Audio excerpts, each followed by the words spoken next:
अखिलेश तिवारी जी मुंबई से। राधे राधे महाराज। राधे राधे महाराज जी, आपके चरणों में कोटि कोटि प्रणाम। महाराज जी, मैं जानना चाहता हूँ कि पैसे का जीवन में क्या और कितना मूल्य है। वैसे पहले अगर शास्त्रीय भाषा समझ लो, 4 पुरुषार्थ हैं। पहला है धर्म, फिर है अर्थ, फिर है काम, फिर है मोक्ष। धर्म से कमाए हुए धन का महत्व है कामनाओं की पूर्ति के लिए, लेकिन पहले धर्म है। धर्म से अर्थ कमाए और धर्म पूर्वक चलने वाली कामनाओं की पूर्ति में लगाए तो अर्थ का बहुत बड़ा महत्व है। और अर्थ अपने परिवार का पोषण, अपने शरीर का पोषण, ये दूसरे। और सबसे पहले अर्थ का सो धन धन्य प्रथम गति जाकी। कहीं उसको कोई दूसरा बीमार है, कोई दूसरा ऐसा जिसकी कोई सेवा करने वाला नहीं, अगर उसमें अर्थ लग जाए तो वो प्रथम लग गया, वो धन्य हो गया। परहित में जो लगा हुआ धन है, हाँ, उससे बड़ा कोई धर्म नहीं होता। परहित से इस धर्म नहीं भाई। तो जो दूसरों की सेवा में धन लगाया जाता है वो नंबर 1 का, और फिर जो अपने परिवार की सेवा में, वो पद्धति दूसरे नंबर पे आ जाती है। पर वो धर्म पूर्वक कमाया हुआ धन, धर्म पूर्वक। अगर अधर्म शब्द है तो फिर वो धन नाशकारी होगा, क्योंकि अधार्मिक पुरुष की कामनाएं अधार्मिक ही होती हैं और उनमें खर्चा किया हुआ धन दुर्गति को प्रदान करने वाला होता है। पहले धर्म, फिर है अर्थ, फिर है कामना की पूर्ति, काम, और फिर है मोक्ष। अगर धर्म से धन कमाया जाए और धर्म पूर्वक कामनाओं की पूर्ति की जाए तो वो मोक्ष मार्ग में पहुंच जाएगा, वो भगवत प्राप्ति के मार्ग में पहुंच जाएगा। और अगर धर्म को हटा दिया जाए, केवल अर्थ की प्राप्ति, तो फिर वो भूत पिशाच की तरह दिमाग जो है गंदा सोचता है, गंदी कामनाओं की पूर्ति में धन जाएगा तो फिर मोक्ष हट गया, क्योंकि धर्म हट गया तो मोक्ष हट गया। अब रह गया अर्थ और काम। अर्थ और काम, वो पागल पिशाच की तरह कुछ भी कर सकता है, वो कुछ भी खा सकता है, कुछ भी सोच सकता है। ऐसा आदमी नरक को प्राप्त होता है। धन का महत्व है, लेकिन धर्मयुक्त धन। धन का महत्व है कामनाओं की पूर्ति के लिए, लेकिन धर्मयुक्त कामनाएं हो तो वो भगवत प्राप्ति के मार्ग में चलता है। नहीं तो धन बड़ा दुर्गति कराने वाला है। जब जिसके पास धन बढ़ जाता है उसके अंदर दोष आने लगते हैं। अहंकार सबसे पहला दोष आ जाता है, और जहां अहंकार आया तो उसके भाई बंधु सब आ जाते हैं। काम, लोभ, क्रोध, मदिरा पीना, जुआ खेलना, बेविचार करना, पैसे के बल से नाना प्रकार के उपद्रव होना, ये सब होना शुरू हो जाता है। और अगर धार्मिक पुरुष धर्म के द्वारा कमाया है तो उसके सही विचार होंगे।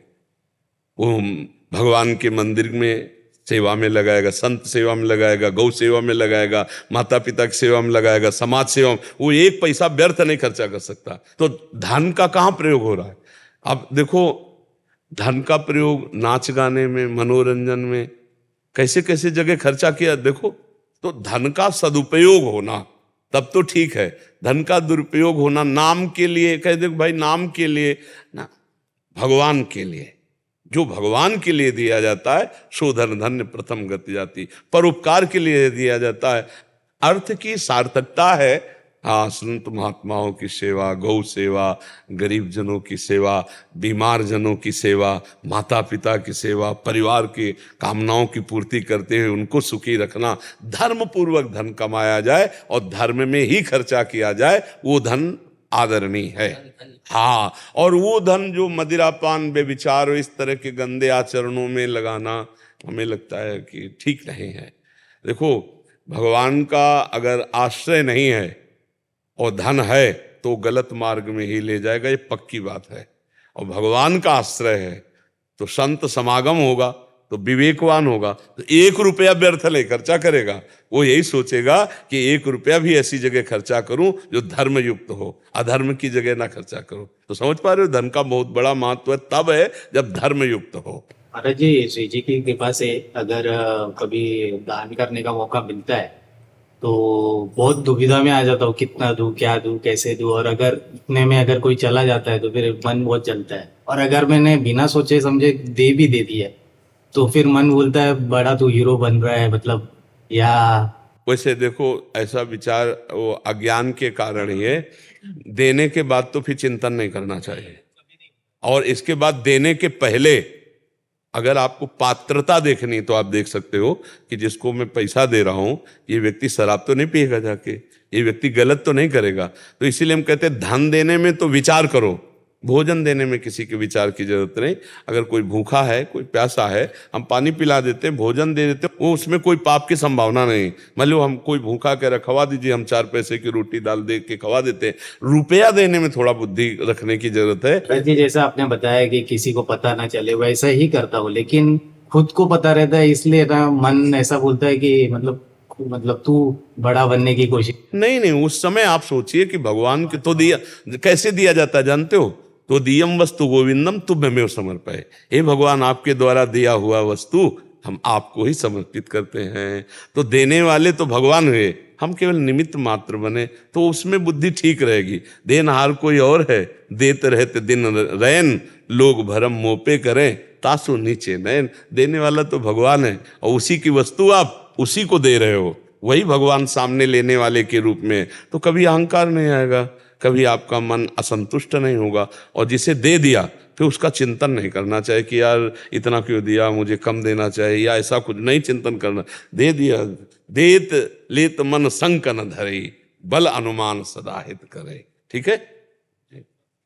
जो साधक तपस्वी बाल्यकाल से संत हो जाते हैं प्रारब्ध अनुकूल या व्यवस्थानुकूल, तो महाराज श्री उनके शरीर में रुग्णता क्यों आ जाती है? ऐसा क्या? नहीं, ऐसा नहीं कि सबको आ जाता है, ऐसा तो नहीं। को नहीं, लेकिन प्रारब्ध भोग है। अब जैसे हमारे माँ के गर्भ से ही रचना हुई थी, पॉलिसिस्ट किडनी, वो वंशानुगत है। या मध्य में किसी को कोई बड़ा भयानक रोग हो जाता है, बड़े बड़े महापुरुषों को कई तरह की पीड़ाएं देखी गई हैं। तो पहली बात तो ये होता है कि शरीर की रचना पहले हुई है और साधना अब हो रही है। ये नई खेती है, पुरानी खेती तो प्रारब्ध भोग अवश्य में भोक्तव्यम कृतम कर्म शुभाशुभम। और दूसरी बात है कि अब अंतिम जन्म होता है, तो छोटा छोटा भुगा करके भगवान उसे साफ कर देते हैं। बड़े बड़े महापुरुषों के शरीर में बड़ी व्याधियां देखी जाती हैं, अंतिम जन्म है। अब ये माता के गर्भ में आने वाला शरीर नहीं है, इसलिए अब इसको बार बार भोग करके कभी ये रोग कभी वो रोग, कितने कष्ट। और दूसरा ये होता है कि कुछ महापुरुष जन शरणागतों के अपराधों को अपने में लेकर उनको निर्विघ्न साधना में बढ़ने के लिए चांस देते हैं कि आप परमार्थ पे चलो। देह भाव रहित जो हो चुके हैं उनको देह पीड़ा व्याप्ति नहीं, इसलिए बड़े से बड़े रोगों को अपने शरीर में ले लेते हैं। कुछ अपने प्रारब्धों को भोगते हैं और कुछ भगवान अंतिम जन्म होता है इसलिए पूरा निपटारा करवा देते हैं।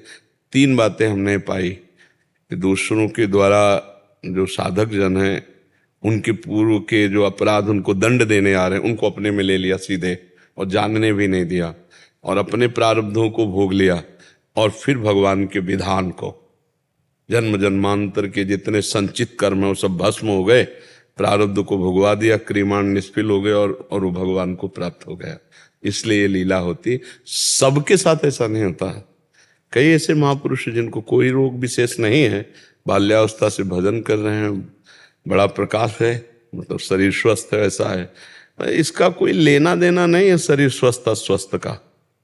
अच्छा, जब जाना है तभी जाना है, और हमारा चित्त जहाँ लगना चाहिए तो आज से थोड़ी है, वो तो अभ्यास योग युक्त न चेतसा नान्यगामिना। तो अब चाहे शरीर सड़ जाए तो क्या फर्क पड़ता है। और ऐसा नहीं कि हमारे चिंतन का प्रभाव इस शरीर पर भी पड़ेगा। अगर हम पॉजिटिव चिंतन कर रहे हैं तो शरीर भी प्रसन्न मुद्रा में रहेगा, स्वस्थ जैसा रहेगा। अगर निगेटिव चिंतन हो तो स्वस्थ शरीर भी वो बीमार जैसा रहेगा, है नहीं। तो वैसे हमें लगता है कि अंतिम जन्म होने के कारण विशेषतया बड़े बड़े महापुरुषों को कष्ट भोगने पड़े, क्योंकि उनका अंतिम जन्म होता है। बहुत से ऐसे जनरल साधारण संसारी आदमी होते हैं, कोई खास उनको परेशानियां नहीं होती, वो बड़े बड़े पाप करते हैं, व्यभिचार करते हैं, नाना प्रकार के दुर्व्यसन करते हैं, मांस मदिरा व्यभिचार, वो कोई खास परेशानी नहीं होती, शरीर छूट जाता है। क्यों? उनका चक्र चलना है, पुनरपि जननम पुनरपि मरणम पुनरपि जननी जठरे शयनम, और उनका आखिरी जन्म होता है। इसलिए बहुत बड़ी बड़ी कष्ट की वृत्तियां देखी गई, शरीर में कीड़ा पड़ जाना बहुत देखा हमने संतों में, और बड़े भजनानंदी। तो अंतिम समय है वो उनका, वो अभी संसार चक्र में नहीं आना। कौन कौन से कर्म हुए भोगने पड़े। देखो भीष्म जी को 6 महीना बाणों की सैया पे तो भगवान से कह रहे मैं कई जन्म देख रहा हूं ऐसा कोई पाप नहीं। तो बोले और 100 के आगे बढ़ो। तब देखो तो एक सांप को ऐसे धनुष की नोक से उठा के कांटे वाले पेड़ में डाल दिया था, तो वही 6 महीने के बाणों की सैया पर सहन का। तो बड़ा बड़ा हिसाब है भगवान का, इसीलिए भोगना पड़ता है। क्योंकि दास के जीवन में भी महाराज जी बहुमूत्र की शिकायत सेंसेशन हमेशा बना रहता है। अब इलाज बहुत कराए लेकिन उसका कोई रिजल्ट नहीं आता है तो तकलीफ होती यही रिजल्ट है। शरणागत हे निकल चलो, शरीर से अपने आप को निकाल लो।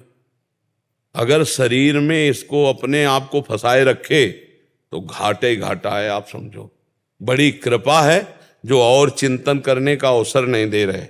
रोग होने का, असाध्य रोग होने का मतलब समझते हो, बहुत बढ़िया गार्ड होना जो हर समय हमें अलर्ट रखता है। कभी भी हर समय एक गार्ड हमारे पास है, ए सावधान मरना है तुम्हें, राधा राधा राधा राधा राधा राधा। तो यही तो हमें चाहिए था। हमारा असाध्य रोग हर समय गार्ड की तरह हमारी रक्षा करता है और हमें हर समय सावधान रखता है कि परमात्मा चिंतन में रहो, एक भी सेकंड व्यर्थ मत जाने दो। पता नहीं कौन सा डायलिसिस आखिरी डायलिसिस हो, पता नहीं कौन सी शाम आखिरी शाम हो। तो बढ़िया है, शरीर में रोग होना कोई परेशानी की बात नहीं। वो संसारी पुरुष परेशान होते हैं, साधु महात्मा प्रसन्न रहते हैं। जोई जोई प्यारो करे सोई मोहि भावे। जैसे प्रभु रखो वैसे हम राजी हैं आपकी। हाँ, रोग रूप से आए हैं, औषधि रूपी पूजा कर दी, नहीं हो रही औषधि, नहीं मिल रही तो हम सह रहे हैं, राधा राधा राधा। तो हमको ऐसे रहना है, प्रभु के सहारे रहना है और परेशान नहीं होना कि हमारे शरीर में कोई जाना है शरीर को। और ये हमारे लिए बहुत अच्छा है, हमारा प्रारब्ध क्षय हो रहा है। और खूब नाम जप करो। नाम जप करते हो? पर नाम जप में लगे रहना, नाम जप न छूटने पावे, बस मस्त रहोगे। हम सही कहते हैं, हमारे अंदर ऐसा उत्साह रहता है हर समय कि हम मतलब आपको कैसे बताएं, हर समय उत्साह रहता है। भजन में चित्त जुड़ा है तो हम कह रहे हैं हर समय एकदम मस्ती रहती है, हर समय मस्ती रहती है। इसलिए भजन परायण और सबसे कहते हैं खूब नाम जप करो, इशलोक और परलोक में समस्त मंगल आपको घेर लेंगे। खूब नाम जप करना चाहिए, भगवान के आश्रित रहना चाहिए। संदीप गिरी जी। राधे राधे महाराज। राधे राधे महाराज जी। मैं पेशे से एक पशु चिकित्सक हूँ और जब हम जैसे गाय या भैंस का इलाज करते हैं तो कभी कभी उनकी मृत्यु हो जाती है, तो हमारी बहुत निंदा की जाती है और मुझे बहुत कष्ट होता है, लगता है सब कुछ छोड़ दूं, मेरा मन नहीं लगता। हमारे नहीं, आप क्या सम्यक ज्ञान नहीं रखते पशु चिकित्सा का? रखते हैं तो आप फिर तो मनुष्य की भी मृत्यु हो जाती है। मृत्यु तो होना है। अगर डॉक्टर अपना सम्यक ज्ञान का प्रयोग करके असफल होता है बचाने में, तो मृत्यु से डॉक्टर थोड़ी बचा सकता है। बचने का संयोग हो तो उसकी दवा काम कर जाएगी, नहीं तो जैसे लोग डॉक्टरों को कुछ डॉक्टर ऐसे हैं जो मतलब अर्थ की प्रधानता रख करके मरीज के साथ सही व्यवहार नहीं करते हैं।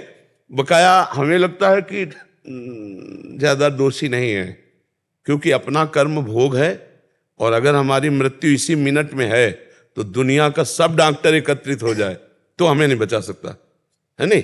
तो अगर आप पूरा प्रयास करते हैं पशु चिकित्सा का और वो नहीं बचता है तो लोग भले गाली दे दे, लेकिन आपको दुख नहीं होना चाहिए, क्योंकि आपने पूरा प्रयास किया है। यदि आपके ज्ञान में कमी है और आपके ज्ञान की कमी के कारण उसकी मृत्यु हो जाती है, तो फिर आपको अभी डॉक्टरी और पढ़नी चाहिए, आपको और उस पर सर्च करना चाहिए कि हम अच्छे डॉक्टर बने, हमारे द्वारा कमी ना हो। और यदि आपको सम्यक ज्ञान है पशु चिकित्सा का और आप पूरा प्रयोग करते हैं, पशु नहीं बचता है, तो आपको फिर शोक नहीं होना चाहिए, क्योंकि आप अपना प्रयास कर रहे हैं। अब ऐसे तो मनुष्यों की भी मृत्यु हो जाती है, क्यों हो जाती है ना? डॉक्टर क्या करे? डॉक्टर कोई ब्रह्म थोड़ी कोई बचा देगा भाई, जितना कार्य है उसका, जितनी जानकारी उतना कर दे। डॉक्टर भी तो मरते हैं। तो इसलिए बस सावधानी रखिए और अंदर से इतना मत टूट जाइए कि पशु चिकित्सा का ही आप भाव छोड़ दें। ऐसा नहीं ठीक है, क्योंकि कोई भी तैयार होता है तो बड़ी मेहनत से तैयार होता है। आप एक अच्छे डॉक्टर तैयार हुए हो तो आप हजारों पशुओं को बचाते भी तो हैं। ऐसा थोड़ी सब पशु मर ही जाते हैं क्या? नहीं, कोई तो मर गया तो मान लो उसका संयोग है, अब उसको जाना है, आप प्रयास कर रहे हैं, नहीं बच पा रहा, वो बात अलग है। आपके द्वारा ऐसा थोड़ी कि जितने पशुओं की आज तक मरी गए सब है। नहीं, ऐसा हो तो बात फिर समझना पड़ेगा कि चाहे जितना भला पशु हो, आपके हाथ पड़ा तो गया वो, मतलब तो फिर समझना पड़ेगा कि डॉक्टरी में कुछ कमी है। नहीं तो ऐसा नहीं है। ऐसा संयोग तो मनुष्यों के डॉक्टरों में भी हो जाता है कि वो प्रयास किए असफल रहे। जी। हरिओम तिवारी जी, अयोध्या जी से। महाराज जी सादर प्रणाम। महाराज जी एक जिज्ञासा है, ग्रंथों में संजन कहते हैं कि अहिंसा परमो धर्म।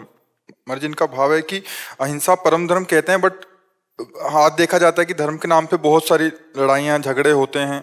और फिर जब हम कथा करने आदि जाते हैं तो लोग कहते हैं कि जब हम उपदेश करते हैं उनको कि अहिंसा परम धर्म है, तो कहते हैं राम और रावण का भी युद्ध हुआ था, महाभारत का भी युद्ध हुआ था। तो महाराज जी इस पे हम कैसे?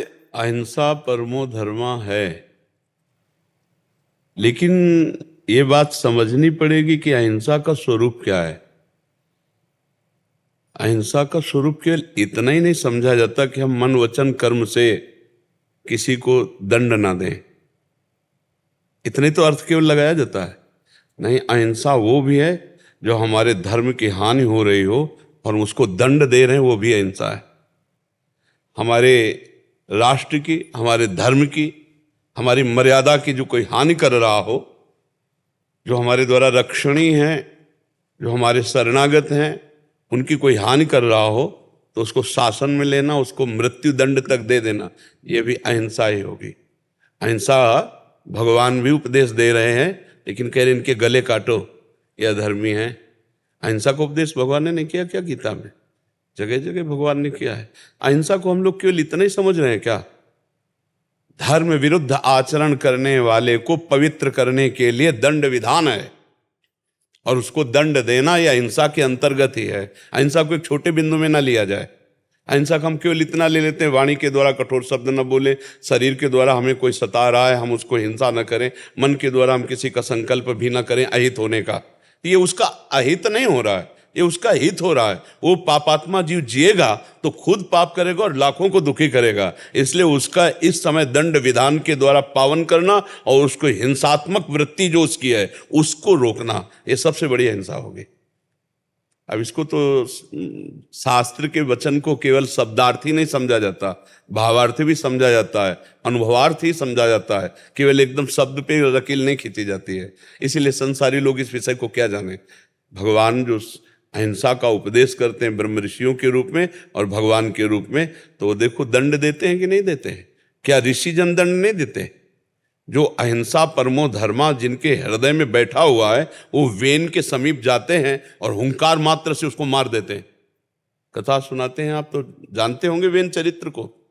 क्या वो अहिंसा को नहीं जानते हैं क्या? क्यों मार दिया? और फिर उन्हीं की बाजू से, दाहिनी बाजू से भगवान पृथु और अर्ची का प्रादुर्भाव करके जगत का मंगल करते हैं। अधर्म को रोकना, अधर्मी को दंड देना और अधर्म का विनाश करना, चाहे शब्द के द्वारा, चाहे ताकत के द्वारा, चाहे अस्त्र के द्वारा, ये अहिंसा ही है, ये हिंसा नहीं है। क्योंकि उसको पावन करके उसका भी पावनता होगी जब दंड होगी और बहुत से लोगों की रक्षा हो गई। ये अहिंसा का स्वरूप है। रावण जैसे अत्याचारी वो भगवान ने दंड दिया, ये उसकी पावनता रही, और बहुतों को बचाया, ये भगवान की अहिंसा ही रही। ये हिंसा नहीं कही जा सकती। आप इस पर कोई भाव प्रस्तुत कीजिए अगर आपको संशय लग रहा हो। आज के समय क्षमा चाहेंगे। देखो, आज के तो भ्रष्टाचार बुद्धि बढ़ रही है। ना शास्त्र है, ना शास्त्र समझ रहे, ना ब्रह्मचर्य है, और ना बुद्धि पवित्र है। व्यभिचार, रसेंद्री और जनेंद्री की केवल भोग वासना का खेल हो रहा है। आप भ्रमण करते हो, हम तो भ्रमण कर चुके हैं और बैठे हैं। आप भ्रमण करते हो, आप देख रहे हो समाज का आज हालत क्या है। ये शास्त्र को समझेंगे। अधर्म आचरण जो हमारे धर्म मर्यादा पर आंच पहुंचा रहा है, हम उसकी बात कह रहे हैं। आज एक सबसे बड़ी बात समस्या क्या है? धर्म अधर्म की परिभाषा वो जानते ही नहीं। शास्त्र जो विमुख है बातुल भूत विवश मतवारे, तेने बोले वचन विचारे, तिनकर कहा सुनी नहीं काना। बात समझ रहे हैं ना? हाँ, जय श्री राम तो कालने में भी बोला था ना। हनुमान जी ने बक्सा क्या? जय श्री राम कहने पे बक्सा क्या? पधरा दिया ना उसको, पूंछ में लपेट करके मारा कि नहीं? जो साधु वेश बन करके हनुमान जी को रोकने गया तो जय श्री राम ही तो बोल रहा था। तो जय श्री राम केवल तुम बोल रहे हो और मनमानी पापाचरण कर रहे हो, तो तुम कालनेम के परिकर के हो, तुम हनुमान जी के परिकर के नहीं हो, तुम राम जी के परिकर के नहीं हो, राम जी की बात को समझो, हनुमान जी की बात को समझो, तब होगा। नहीं तो कालनेम भी तो राम बोल रहा था, जय श्री राम जय श्री राम। हनुमान जी ने पूंछ में लपेट के श्री राम जी के पास भेज दिया, पधरा दिया ना, उद्धार कर दिया ना।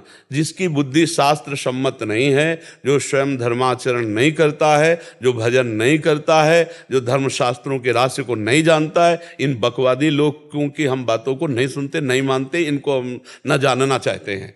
अगर ये हमें जानना चाहते हैं, यदि हमारे भगवान को जानना चाहते हैं, तो आओ और अध्यात्म को सुनो और समझो, फिर आप करो। जो धर्म की हानि कर रहा है, पहली बात तो है कि आप राजा नहीं हैं कि आप निर्णय करें। दूसरी बात यह है कि अगर कोई ऐसा विधान है, आपको लग रहा है कि अधर्माचरण, तो हमारा कानून है, आप कानून को समर्पित कीजिए, है नहीं, कानून को समर्पित कीजिए। हम भगवान की मर्यादा को समझने के लिए पहले भगवत चरित्रों का अवगाहन करें, कानों से सुनकर मनन चिंतन करें, शास्त्र को हम श्रवण करें। इसीलिए वेदो नित्यम अधीयताम, आचार्यों का आदेश है, संगासत्सु विधीयताम, महावाक्यार्थस्य विचारिताम, एकांते सुखमात्यताम। एकांत में बैठकर भगवान का, अब ये कहाँ रह गया है? हम तो बार बार व्यथित होते हैं इस बात से कि हमारे जो युवा पीढ़ी है वो ये girlfriend, boyfriend, live in relation और ये इंजेक्शन आदि की जो व्यसन वृत्तियाँ बहुत तरह, ये हमारी नई पीढ़ी को बहुत बर्बाद कर रहे हैं। अब इनके अंदर जो व्यसन की प्रवृत्तियाँ, व्यभिचार की प्रवृत्तियाँ, ये धर्म को क्या जाने, ये क्या जाने। ये उग्र स्वभाव मतलब हानिकारक अपने लिए भी और हमारे समाज के लिए भी हानिकारक है। देखो, हमारा जो धर्म है वो सबको आदर देने वाला है। जैसे भूमि है ना, इसमें सबको ही रह रहा है। क्योंकि जाने बिनु न होए प्रतीति, बिनु प्रतीत होए नहीं प्रीति। तो आज के समय में जानना ही नहीं कोई चाह रहा है। आपके माध्यम से वैसे बहुत जान रहे हैं, बहुत जान रहे हैं, हमें लग रहा है लाखों लोग सुलझ रहे हैं। अब तो किसी योग्य नहीं है, पर इतना जरूर है कि भगवान के आश्रित हैं, तो भगवान अपने निजजन की वाणी को वही पहुंचा रहे हैं, वही सबके हृदय में वैसे प्रभाव दे रहे हैं। करें करावें आप सब जने बढ़ाई दें, कर तो वही रहे हैं और बहुत बदल रहे हैं। अगर हम प्रयास करेंगे तो हमें लगता है कि हम बदल सकते हैं, क्योंकि हम भगवान के जन हैं। अगर हम सच्चाई से चलेंगे तो हम बदल सकते हैं। अगर हम एक एक बदलना शुरू करें अपने लोग ना, तो हम बहुतों को बदल देंगे। महाराज, सबसे ज़्यादा हमें जैसा कुछ पकड़ में आ रहा है आपके कथनानुसार, हम उपदेशकों की कमी हो रही है। हम जो उपदेशक हैं उसको व्यापार बना रहे हैं। हम जो उपदेशक हैं वो अपनी वासनाओं की पूर्ति का खेल खेल रहे हैं, इसलिए हमारे उपदेशों का कोई प्रभाव नहीं पड़ता है। अगर हम उपदेशक जगत मंगल के लिए बने, अगर हम दूसरों को स्वयं चख के बोल करके दें, जो हम शास्त्र पढ़े हैं वो हमारे जीवन का अनुभव हो, भले हमारे अंदर विद्वता नहीं, लेकिन हम जो खाया है वही बोल रहे हैं, तो निश्चित प्रभाव पड़ेगा। पूरा हलवा का वर्णन कर दिया, कभी बैठकर तसल्ली से बना के पाया, बोले नहीं, तो तुम्हारा वर्णन किस काम में आएगा, किसके ऊपर प्रभाव डालेगा। एक बार पहले तसल्ली से बनाते और बना के फिर हलवा पाते, और फिर जब हलवा का उपदेश करते तो तुम्हारे रोम रोम से हलवा का स्वाद दूसरों को आकर्षित कर लेता। तो कम से कम भगवदानंद का थोड़ा अनुभव हो तब तो है। अब यहाँ सब धन का, मान का, भोगों का बहुत आकर्षण चल रहा है। अब क्या एक गृहस्थ इस कथावाचक हो सकता है जो कथा से कोई नहीं लेना है? नहीं, भगवान की चर्चा गृहस्थ या विरक्त से मतलब नहीं है। भगवान की कथा करने का अधिकार सबको है जो आचार्य परंपरा से जुड़ा हुआ है। आचार्य परंपरा, गुरु परंपरा से जुड़ा हुआ है, वैदिक सिद्धांतों के अंतर्गत है, वो चाहे गृहस्थ हो या विरक्त हो, उसका अधिकार है। ये हम कहीं नहीं आज तक पढ़ा कि वो विरक्त वक्ता ही होना चाहिए। श्री सुखदेव जी जैसे केवल वक्ता, वो तो अद्वितीय हैं, ऐसा नहीं है। कोई भी भगवान की कथा कर सकता है। वो कौन? जो वैदिक सिद्धांत से जुड़ा हुआ, आचार्य परंपरा से, उसमें हम कोई शब्द रख रहे हैं, कोई शब्द जनरल में नहीं रख रहे हैं। और उसको चाहिए कि भगवत प्रसन्नता के लिए भगवत चर्चा करे, और भगवत कृपा से उसका भरण पोषण अपने आप होगा, अपने आप भरण पोषण होगा। विश्वास दृढ़ हो, बिनु विश्वास भगत ही नहीं है। ये बात हमारे हृदय में बैठ जाएगा तो भगवान जब हमारे अधीन हो जाएंगे तो यार रह क्या जाएगा। जिसके अधीन भगवान है उसके अधीन क्या नहीं हो सकता। यही तो हमारी कमजोरी हो रही है हम सबकी। आज युवा की स्थिति जो हो गई है महाराज, बहुत अच्छी हो जाएगी। आप तैयार हो, हम तैयार हो रहे हैं, 4 और तैयार होंगे, 100 तैयार होंगे, 500 तैयार होंगे, 1000 सुधर जाएंगे। हमें अपनी कमजोरी ठीक करनी है। अगर हम आप सुधर गए तो बहुतों को सुधार देंगे। होता क्या है महाराज, जैसे आप कहते हो कि आज हजारों बर्बाद हो रहे हैं, वो कह रहे हैं हजारों बर्बाद हो रहे हैं, लेकिन सुधरना हम आप शुरू करें, हम आप शुरू करें सुधरना, तो हम पूरे विश्व को सुधार सकते हैं।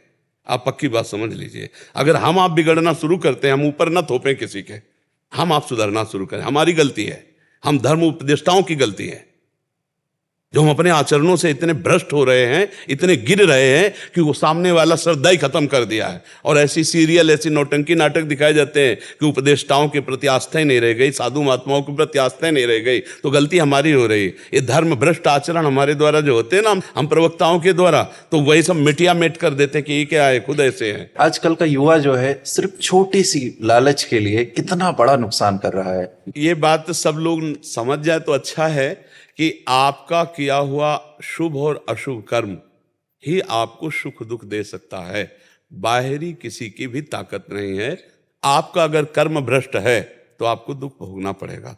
और आप किसी को कुछ मत करो, भगवान का नाम जप करो, धर्मपूर्वक आचरण करो, किसी का अहित ना करो, आपका आशीर्वाद ही आशीर्वाद की भीड़ आपके ऊपर लग जाएगी। मेरे रघुनाथ जी से लोग क्यों नहीं सीखना चाहते? भगवान से विमुख कर रहे हैं। ये जो हमारे आचरण है ना, ये आचरण भगवान से विमुख कर रहे, तो पापवंत कर सहज स्वभाव, भजन मोर ते भाव लकाओ, जो पे दुष्ट हृदय सोई हुई, मोरे सन्मुख आओ कि सोई। भगवान से इसीलिए विमुख हो रहे। पर हमें धन्यवाद आपको देना है कि आपके हृदय में हमारे समाज के लिए पीड़ा है।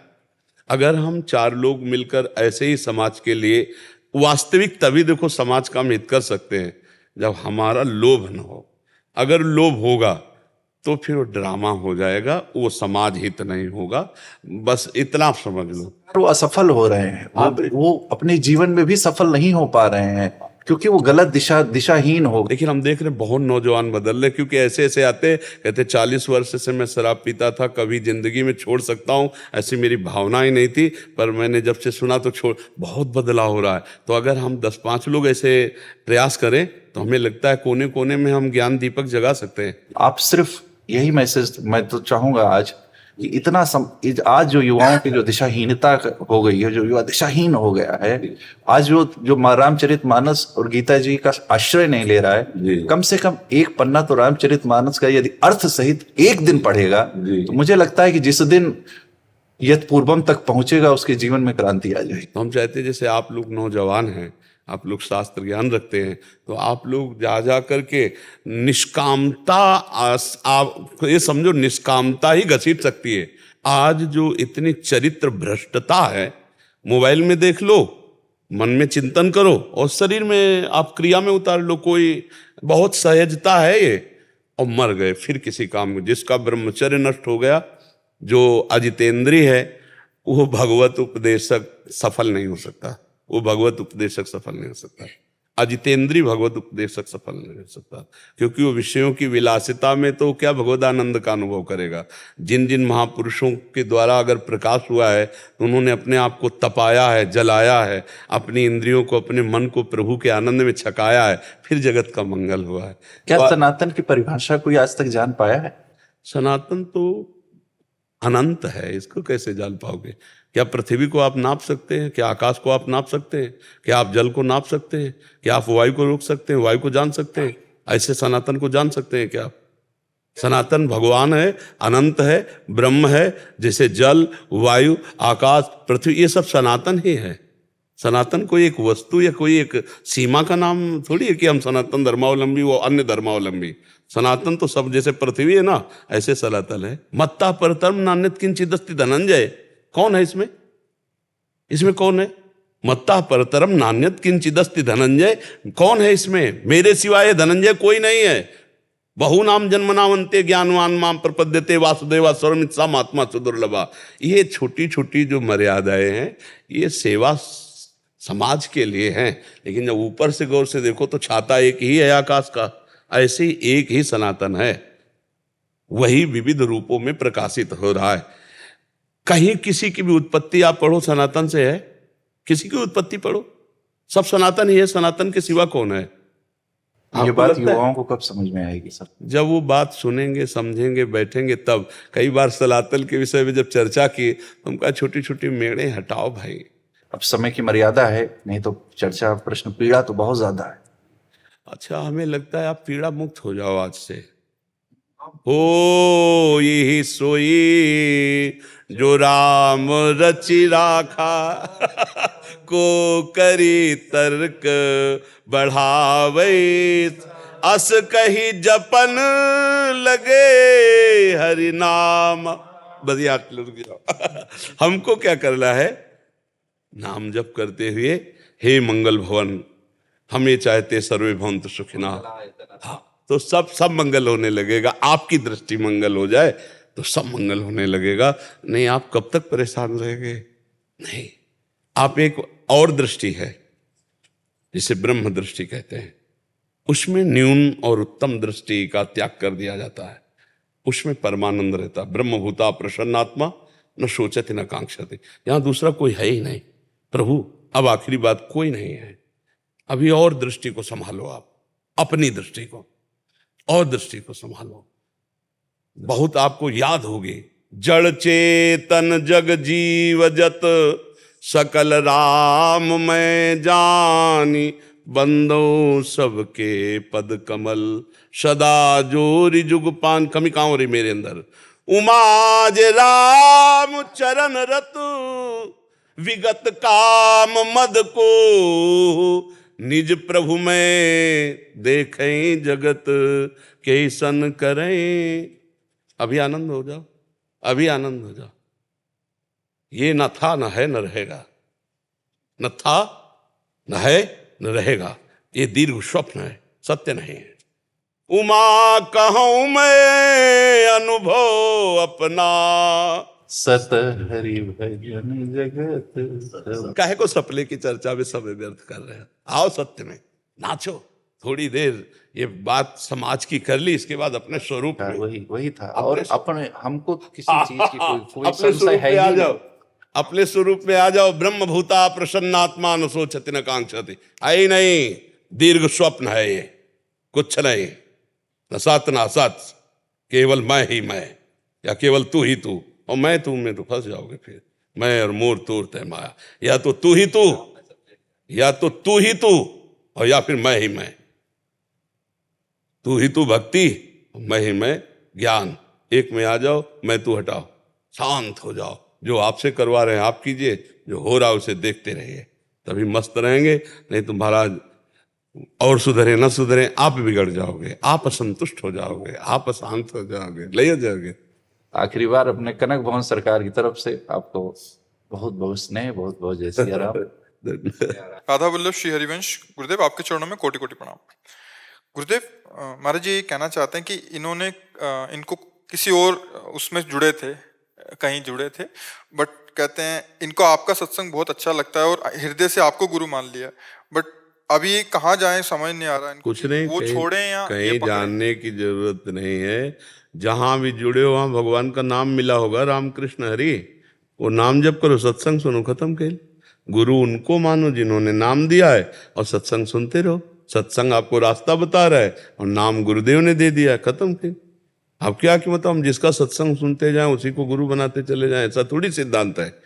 सत्संग तो हमारा किसी को भी संत महात्मा का अच्छा लग सकता है। सत्संग है तो हम सुने और सतमार्ग में चले, जो गुरु जी ने नाम दिया उसको जपे, खत्म के। गुरु बदलने की जरूरत क्या है? बस आज हमारा सत्संग अच्छा लगा है, कल और का अच्छा लगेगा, परसों और का अच्छा लगेगा। ये तो एक से एक भगवान का बगीचा है, तो हम बगीचे में ऐसा नहीं एक गुरुदेव का वर्ण किया। सत्संग हम हजारों का सुन सकते हैं, आज्ञा गुरुदेव की पालन करेंगे। जो गुरुदेव ने नाम दिया उनका नाम जप कर रहे हैं, सत्संग सुन करके उसके अनुसार चल रहे हैं, ठीक है। अभी नाम नहीं लिया महाराज जी। हाँ, नाम नहीं लिया तो फिर बात बन सकती है, क्योंकि नाम नहीं लिया, गुरु मंत्र नहीं लिया, तो चलो फिर ले लो जहां मन आवे। सत्संग सुना, जहां राग अनुराग बढ़ रहा है हम वहां ले लेते हैं। लेकिन अगर हम नाम ले लिया तो फिर अवहेलना न करें, उसी नाम का जप करें जो गुरु जी ने नाम दिया। सत्संग सुनते रहें और सतमार्ग में चलते रहें। कि क्रोध क्यों आता है? क्रोध का मूल समझ लो तो आपको समझ में आ जाए। क्रोध का मूल काम संजायते क्रोधा, क्रोधा स्मृति विभ्रमा, स्मृति भ्रंशात बुद्धिनाशो, बुद्धिनाशात प्रणश्यति। जब हम कामना करते हैं कि ये हमारे साथ ऐसा या हम कामना करते हैं ये ऐसा कर दे और फिर उसमें प्रतिकूलता आती है, वो नहीं कर, तो हमारे अंदर क्रोध आता है। हमारी इच्छा के विपरीत जो आचरण होता है वो हमें क्रोध लाता है। तो क्रोध शस्त्र भी है? शस्त्र का मतलब शस्त्र शस्त्र शस्त्र नहीं, क्रोध शस्त्र कैसे हो सकता है? क्रोध तो हानि ही करता है। क्रोध का नाटक शस्त्र हो सकता है। जैसे हमें अपने सेवक को या अपने पुत्र को या जिसको शासन के द्वारा सुधारना है तो हम क्रोध का नाटक करें, क्रोध नहीं।